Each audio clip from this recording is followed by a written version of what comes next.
के संघर्ष का आधार लिखने जा रहे हैं हम, समय की मांग पर संसार लिखने जा रहे हैं। सम्मानित मंच, निष्पक्ष निर्णायक मंडल और सदन में उपस्थित सभी प्रबुद्ध जनों को अपना प्रणाम निवेदित करता हूं। मेरा नाम है संजय दत्त शर्मा, शासकीय एमजीएस पीजी कॉलेज भिंड। वक्तव्य की इस कुंभ में मेरी अभिव्यक्ति का विषय है मेरे अभिव्यक्ति का विषय है भारतीय राजनीति में युवाओं की भूमिका।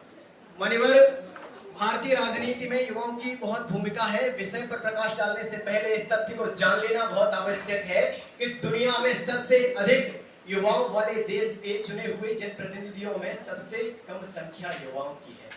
मान्यवर, ये जान लेना बहुत आवश्यक है कि जिस देश में 65% संपूर्ण आबादी का, जिस देश की संपूर्ण आबादी का 65% सिर्फ युवा है, उस दुनिया के सबसे बड़े लोकतांत्रिक देश के लोकतंत्र की मां संसद ने आज तक अर्धशतक से कम आयु वाले आधे भी सदस्यों को नहीं देख पाया है। विरोधाभास की पराकाष्ठा को स्पर्श करते ये तथ्य निश्चित रूप से हमें विषय के सिर्फ सकारात्मक अंकन और पक्ष की पैरवी करने से सख्त इंकार करते हैं।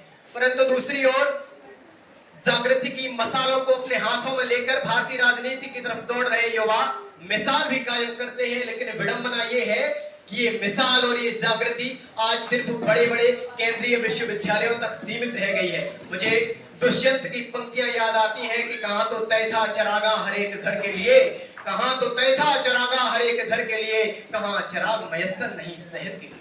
अर्थात आज देहात के किसी कोने में बैठा एक सामान्य सा आम नागरिक, आम युवा भारतीय राजनीति से नहीं जुड़ा है। भारतीय राजनीति के प्रति उसके अंदर चेतना और जागृति का भाव नहीं है। मान्यवर, ये तो थी सहभागिता की बात। सहभागिता या भागीदारी ही भूमिका को सुनिश्चित करती है। मान्यवर, इस तथ्य को कतई नकारा नहीं जा सकता है कि भारतीय राजनीति में युवाओं की बड़ी सशक्त और अहम भूमिका है। संस्कृत में परिभाषित करते हुए लिखा गया है कि नयत इति नेता, अर्थात जो अपने कृतित्व द्वारा, अपने कार्यों द्वारा, अपने नवाचारों द्वारा, अपने प्रयासों द्वारा वहां की राजनीति को समृद्ध करे, वही सच्चा नेता है। और युवा जो होते हैं, वायु के समान वेग से प्रवाहित होने वाले युवा, अपने कृतित्व में एक तेजी होती है, उनके अंदर हनक होती है, उनके अंदर तीव्रता होती है, उनके अंदर तेज होता है। वो राजनीति को आगे बढ़ाने वाले होते हैं। राजनीति के कर्म को वही सबसे आगे बढ़ाने वाले होते हैं। अगर हम भारतीय इतिहास की ओर दृष्टिपात करें तो युवराज शब्द की संकल्पना से लेकर के, अगर हम भारतीय इतिहास की ओर दृष्टिपात करें तो युवराज शब्द की संकल्पना से लेकर के रामराज तक की सुशासन यात्रा भारतीय राजनीति में युवाओं के सशक्त भूमिका और महत्व को रेखांकित करती है। मान्यवर, जब मगध में आचार्य चाणक्य से दीक्षा लिया हुआ एक अधना सा सामान्य युवक चंद्रगुप्त हिमाद्रितुंग शृंग से प्रबुद्ध शुद्ध भारती स्वयं प्रभा समुज्ज्वला स्वतंत्रता पुकारती, इस अनुगूंज पर वहां की जनता को जागृत करता है और न केवल विदेशी शक्ति को चूर चूर कर देता है, बल्कि अभिमान और कुनीतियों से घिरी हुई मगध की राजगद्दी पर अभिषिक्त होकर के भारतीय राजनीति में युवाओं के महत्व और भारतीय राजनीति में युवाओं की सशक्त भूमिका का एक बहुत अच्छा सा परिचय देता है। मान्यवर, जब एक अदना सा, एक छोटा सा, एक सामान्य सा युवक टीपू सुल्तान जब अंग्रेजों के बढ़ते साम्राज्यवाद से लोहा लेने के लिए सबसे आगे आता है, या फिर वीर शिवाजी के एक ललकार पर करोड़ों का देश भारत माता के जयकार से गूंज उठता है, तो भारतीय राजनीति में युवाओं के महत्व की, युवाओं की सशक्त भूमिका की ऐतिहासिक परिपाटी हमें गर्वानुभूत कर देती है। मान्यवर, हमारे प्रधानमंत्री जी कहते हैं कि वंशवाद जैसी कुप्रथाओं को अगर भारतीय राजनीति से हटाना है तो युवाओं को आगे आना होगा, और युवा ही भारतीय राजनीति के सच्चे कर्णधार हैं। और वर्तमान परिप्रेक्ष्य भी ऐसे कई अनंत उदाहरणों से भरा हुआ है जो कि भारतीय राजनीति में युवाओं की सशक्त भूमिका को रेखांकित करते हैं। मान्यवर,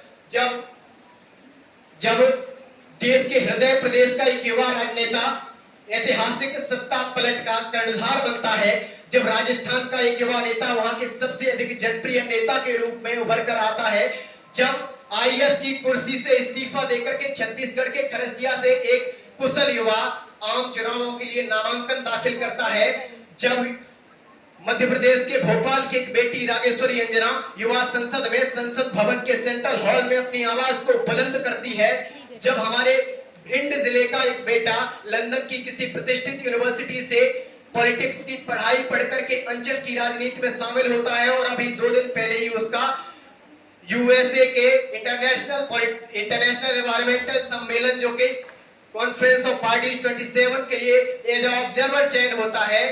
और जब विदेश में यूएसए में एक समृद्ध नौकरी छोड़ करके महज 23 साल की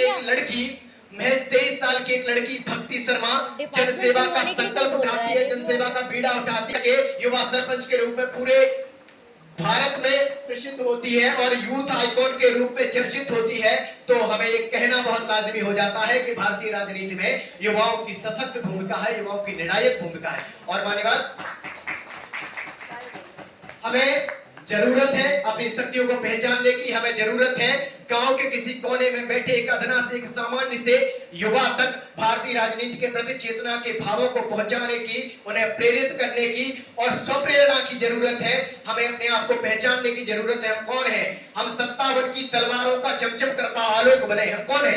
हम 57 की तलवारों का चमचम करता आलोक बने। हल्दी घाटी में महाराणा के भाले की हम नौक बने। हम गीत बने, संगीत बने, शब्दों के गहरे छंद बने, सिद्धांत सूर्य का दे करके हम सृष्टि की भूगोल बने। तो आइए हम सब भारतीय राजनीति में अपनी सशक्त भूमिका का निर्वहन करने के लिए बीड़ा उठाएं और भारतीय राजनीति के इस महायज्ञ में अपने कर्तव्य की आहुति पूरी हनक, शिद्दत और अपने देश प्रेम के साथ दें। मैं चंद पंक्तियों के साथ में अपने वक्तव्य को विराम देता हूं, जो कि भारतीय राजनीति में युवाओं की भूमिका को स्पष्ट करती है कि आज मैंने सूर्य से बस जरा सा यूं कहा, आज मैंने सूर्य से बस जरा सा यूं कहा, आपके साम्राज्य में इतना अंधेरा क्यों रहा। आज मैंने सूर्य से बस जरा सा यूं कहा, आपके साम्राज्य में इतना अंधेरा क्यों रहा। तम तमाकर हुए दहाड़ा, मैं अकेला क्या करूं, तुम बेफिक्रों के लिए मैं ही भला कब तक मरूं, तुम बेफिक्रों के लिए मैं ही भला कब तक मरूं। आकाश की आराधना के चक्करों में मत पड़ो, आकाश की आराधना के चक्करों में मत पड़ो। संघर्ष ये है बहुत कठिन, कुछ मैं लड़ूं